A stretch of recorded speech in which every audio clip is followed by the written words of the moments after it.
So the first trend is an awareness of the acceleration of deforestation. 2016 and 2017 were the two biggest years on record for deforestation. Last year we lost an area of forest the size of New Zealand. And with that comes an understanding that forest loss is driven by commodities.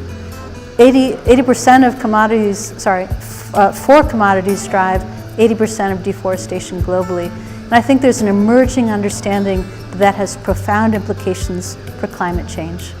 The second trend is an awareness of the financial drivers behind commodities, understanding that the finances that invest in the drivers of forest loss are 140 times bigger than the finances for forest protection or forest restoration or sustainable forest management. And that means we need to tackle finance. The third trend is that there's a huge increase in big data, in spatial data, and in transparency.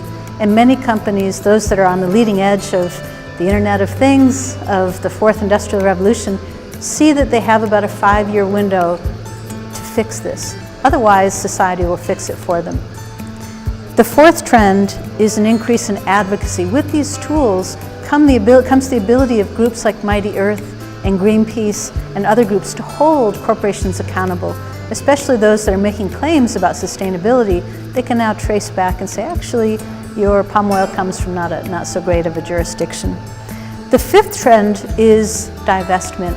Investors are seeing this as a risk for their portfolio. So 2 months ago in San Francisco, 44 investors worth $6.4 trillion got together and they signed a letter and said, we're getting out of the business of deforestation. And that letter has sent profound shockwaves through the investment community and through the commodity community.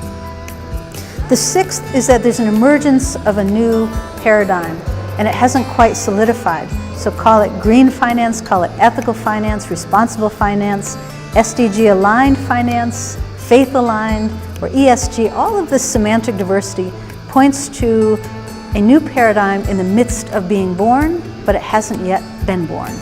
And that leads to the seventh, is that a solution for what's called the missing middle problem has not yet been found. On the one hand, you have investors that want to invest $100 million, $50 million, $200 million, $1 billion. And then you have the cocoa farmer who really just needs $1,000 to be able to apply better fertilizer and take better care of his or her property.